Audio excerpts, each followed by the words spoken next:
Hello friends, we all know that NEET 2021 is going to happen on 12 September and still I am getting lots of messages regarding भैया syllabus complete नहीं हुआ है। So इस point of time पे मुझे लगता है ये इस टॉपिक से ज़्यादा इंपॉर्टेंट कोई टॉपिक नहीं है, क्योंकि बहुत सारे ऐसे बच्चे हैं जिनका सिलेबस अभी तक कंप्लीट नहीं हुआ है। वो लोग पूरा डिस्टर्ब है एंड इस लास्ट टाइम पे या तो वो गिव अप करेंगे या फिर सब कुछ मेसअप कर देंगे। ये वीडियो बहुत इंपॉर्टेंट है, इस वीडियो को देखना। चलो वीडियो को स्टार्ट करते हैं। आज की इस वीडियो में हम लोग क्या करने वाले हैं। आज के इस वीडियो में हम लोग बात करेंगे कि लास्ट के 1 मंथ में तुम कैसे पूरा सिलेबस को अपने कंप्लीट कर सकते हो। जो लोग मॉक टेस्ट प्रैक्टिस करना स्टार्ट नहीं किए हैं वो लोग मॉक टेस्ट कैसे प्रैक्टिस कर सकते हैं। सबसे पहले ये चीज तुम सबको पता होगा कि नीट 2021 का पैटर्न चेंज हो चुका है एंड बहुत बच्चे पता नहीं क्यों इस चीज को लेके बहुत टेंस्ड है। बट यार पैटर्न चेंज हुआ है तो तुम सबके लिए हुआ है। 16 लाख बच्चे, जो भी 16-17 लाख बच्चे एग्जाम में अपियर हो रहे होंगे, सबके लिए पैटर्न चेंज हुआ है। तुम बस अपने पढ़ाई पे फोकस करो, तुम अपना सारा सिलेबस कंप्लीट करो एंड ये ज्यादा से ज्यादा ये कोशिश करो कि कितना सिलेबस मैं कवर कर सकता हूँ। ये सब चीज पे टेंशन मत लो, तुम बस लास्ट में 4-5 मॉक टेस्ट जो होता है उसको प्रैक्टिस कर लेना न्यू पैटर्न पे, अपडेटेड जो पैटर्न है उस पे, और सब कुछ सही होगा।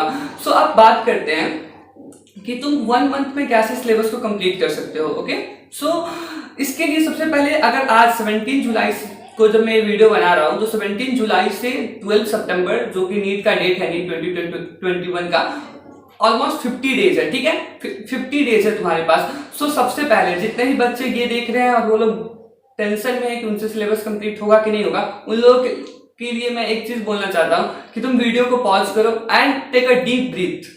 तुम एक ब्रीथ लो और सोच, और ये वीडियो में जो भी चीज मैं बताने जा रहा हूँ उसको ध्यान से सुनो। और अगर इस जो मैं प्लानिंग्स बता रहा हूँ, स्ट्रैटेजी बता रहा हूँ, अगर उसको तुम पूरे 50 डेज फॉलो कर लेते हो देन इस चीज का मैं गारंटी ले रहा हूँ कि तुम्हारा श्योर सिलेक्शन होगा और तुम्हारे सिलेबस पूरा कंप्लीट हो जाएंगे। ठीक,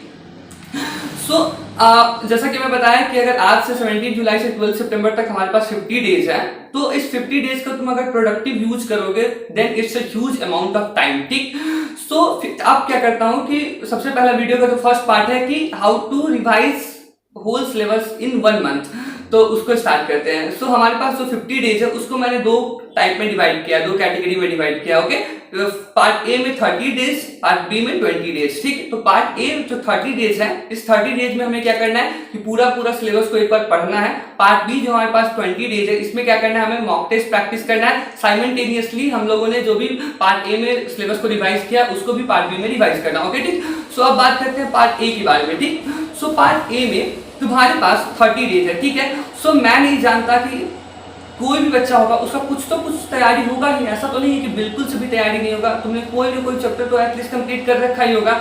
ये चीज बस तुम जानते हो कि तुमने क्या कंप्लीट कर रखा है, मैं नहीं जानता हूँ। मैं एक जनरल स्ट्रैटेजी बता रहा हूँ। ठीक है, ये 30 डेज है, तो हमारे पास एक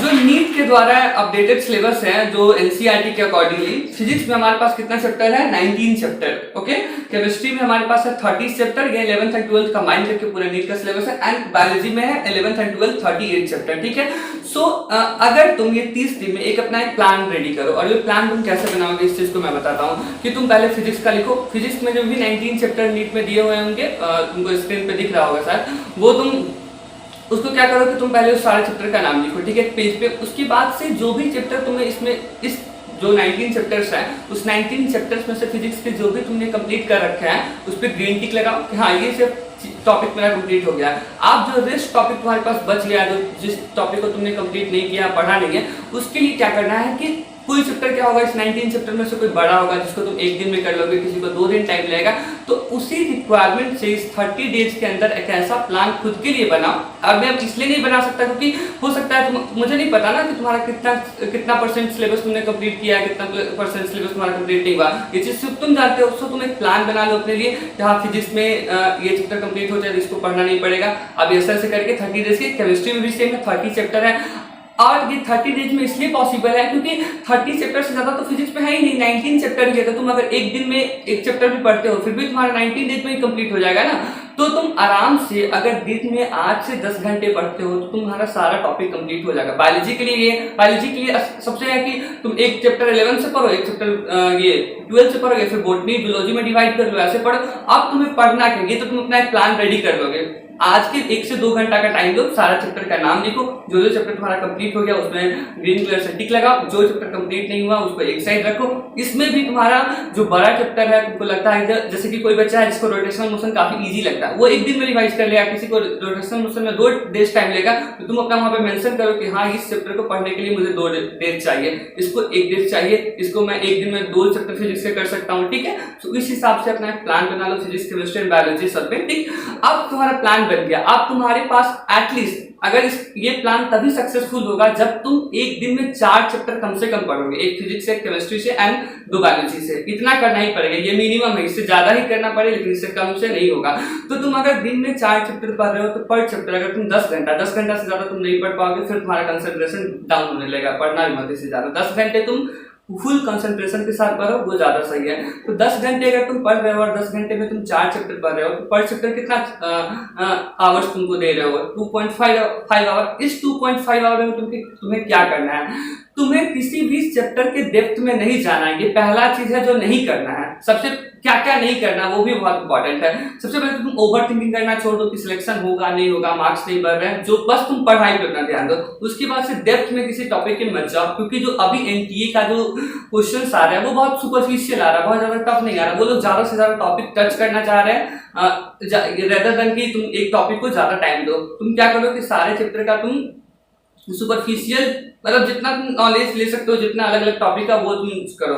उसके बाद से जो तीसरा चीज तुम्हें नहीं करना है वो है कि कुछ भी नया नहीं ट्राई करना है। जो नोट्स तुम फॉलो कर रहे थे, अगर तुम मान लो लेट्स सपोज कि मैं न्यूटन्स लॉ ऑफ मोशन का एक एग्जांपल देता हूँ, ठीक। न्यूटन्स लॉ ऑफ मोशन तुम्हें रिवाइज करना है। तुम्हें क्या करना है, अगर ये तुम्हारा नोट्स है न्यूटन्स लॉ ऑफ मोशन का, तुमको फटाफट सबसे पहले अपने नोट्स पढ़ने हैं। उसके बाद से तुम्हें दूसरा चीज करना है कि तुम जो भी मॉड्यूल कोचिंग का मॉड्यूल बुक्स तुमने पूरे 2 साल 1 साल बनाया हो, उसमें जो भी मार्क क्वेश्चन होगा जिसमें तुमने इंपॉर्टेंट लगाया होगा, कुछ मार्क्स स्टार मार्क्स के होंगे, उसको सॉल्व करना है। और प्रीवियस ईयर बस 5 साल का, 31 ईयर का नहीं बनाना है, बस 5 साल। अगर तुम्हारे पास टाइम है तुम बनाओ, लेकिन जिसके पास टाइम नहीं उनके लिए बता रहा एटलीस्ट 5 साल का प्रीवियस ईयर क्वेश्चन तुम कर लो। ये 3 चीज तुमको हर चैप्टर में करना है, ठीक। न्यूटन्स लॉ ऑफ मोशन में ये कर लिए। मान लो फिर केमिस्ट्री से मैं एग्जांपल दे रहा हूँ कि कोई सी रिएक्शन का haloalkanes and haloarenes अगर तुम्हें करना है, तो haloalkanes and haloarenes करना है। उसमें तुम क्या करोगे, सबसे पहले तुमको तुम्हारा जो नोट्स होगा जो तुम्हारा कोचिंग में बनवाया गया होगा या फिर तुमने खुद बनाया होगा, उस नोट्स को जाओ रिवाइज करो। उसके बाद से केमिस्ट्री के लिए मैं ऑर्गेनिक पढ़ रहे हो तो अगर एनसीईआरटी रीडिंग लगाओ, एनसीईआरटी की कुछ स्टार मार्क्स की हो तो एनसीईआरटी का स्टार मार्क्स कर लो। फिर क्वेश्चन जहां से बनाया हो वो फटाफट करना, जल्दी जल्दी, उसमें बस स्टार मार्क क्वेश्चन करना। ऐसा नहीं कि तुम कोई नया बुक ही बनाने से लेकर, उतना टाइम नहीं होगा तुम्हारे पास। और फिर 5 साल का प्रीवियस ईयर क्वेश्चन बना लेना। फिर बायोलॉजी में भी ऐसा ही करना। और बायोलॉजी में कुछ भी एक्स्ट्रा मत पढ़ो, लास्ट टाइम में सिर्फ और सिर्फ एनसीईआरटी पढ़ो। क्या पढ़ना है, सिर्फ और सिर्फ एनसीईआरटी पढ़ना, 5 साल का क्वेश्चन, एनसीईआरटी 5 साल का क्वेश्चन। बस बायोलॉजी के लिए है कि जो भी चैप्टर पढ़ो एनसीईआरटी में पढ़ो, एनसीईआरटी का पढ़ो और उसका 5 साल का क्वेश्चन बना लो, ठीक। केमिस्ट्री के लिए है कि केमिस्ट्री में तुम फिजिकल में एनसीईआरटी पढ़ने का कोई जरूरत नहीं है, सिर्फ एक चैप्टर है सरफेस केमिस्ट्री, उसको तुम एनसीईआरटी से पढ़ सकते हो। बाकी ऑर्गेनिक एनसीईआरटी से पढ़ो और फिजिकल का और चैप्टर का कुछ करना है। फिजिकल में तुम याद अपना नोट्स को रिवाइज करो, 500 का क्वेश्चन बनाओ, स्टार मार्क क्वेश्चन बनाओ, ये सब चीज करना। सेम सब में वही स्ट्रैटेजी।